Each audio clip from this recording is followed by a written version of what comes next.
Well, I think it's safe to say that snakeheads are here to stay. So recently we caught up with a group of guys who've been making the most of this new Delmarva fishery. It's safe to say Gary Smith, Eddie Bramble, and Kaz Kenny are familiar with the freshwater waterways of Dorchester County. They probably know them almost as well as the fish that inhabit them. And for more than a decade, the snakehead has been letting everyone know it's here.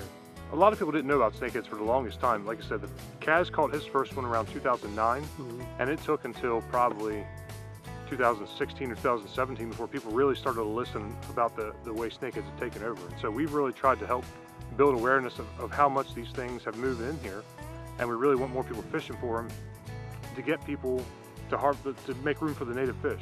Bass, bluegill, and perch tend to be the native fish taking the biggest beating from the invasive snakehead. So like the fish, anglers have had to adapt to a changing fishery. Just fun to catch. For one thing, they're invasive. It's nice they're hard on the local species, so it's good to catch them and get them out of there. They're great eating, and they're just a fun fighting fish. You're helping the native species survive. I mean, they're really pushing out the perch and the crappie and the bluegill. They've really put a hurt on those species. So the more we can catch and bring in and put on the grill, the better off for them too. They're just fun to fish for. I mean, when you catch your first one, you'll know what I'm talking about. Especially that first topwater hit. They just swallow that frog and it's just a gulping sound. I don't even know how to describe it, but it just gets your blood flowing. It's right here. The guys are seeing signs that snakeheads are here, such as air bubbles and even the fish themselves, but they're just not biting right now. I'm setting now, man. He's had it too long. Got it. Oh, God darn. He just spit it and I hooked Andrew. Oh. I don't know. I mean, it's not a committed bite. I don't know how to explain it. It's almost like I'm moving it. I'm not eating it. I don't know.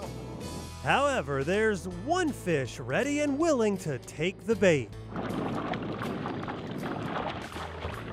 Cat daddy. Oh boy.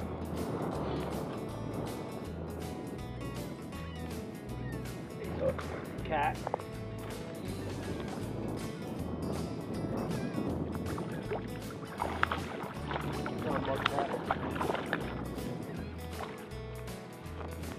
It's not the same one, so that's a good sign. Face only a mother could love. The impact of the snakehead on land has been pretty significant as well, especially here in the freshwater marshes of Dorchester County. Economically, you know, I mean, it's benefited Eddie's store. You know, you think about the Wolford store, the bait that we're selling. You think about the gas stations here and the hotels, you know, where people are staying. You got people coming from around the world here to come catch these snakeheads, literally flying from Asia, flying from Russia to come over here and go snakehead fishing. So we just got to figure out the balance. You know, what can we do as a steward to the water to be responsible? You know, we're not sure what the answers are. We're still in the early stage. Now, you may be wondering, if there are so many snakeheads, why aren't these guys catching any of them? Well, like any fish, they can be finicky, and if they're not hungry, they're probably not gonna bite. So it's all timing with these snakeheads. You know, just when you think you got them figured out, you get thrown another curveball. You know, it's like you think you've got the answer and you've been down it in for 3 days, and then here you're on the 4th day with 3 of your buddies and there's nothing, you know? So everything changes in a heartbeat, and like I said, it's a lot of temperature, it's a lot of tide. But finally, Gary finds one. Oh yeah. Go ahead. Wow.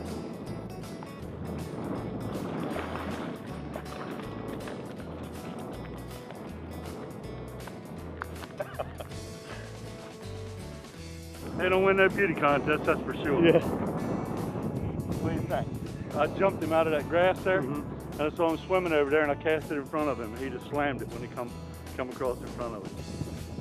That's the fun of it all. Despite only catching one snakehead today, there's no disputing the fact that they're here and they're making their presence known to everyone on Delmarva, especially Gary, Eddie, and Kaz. They'll keep fishing for this invasive species and continue making the most of this new fishery.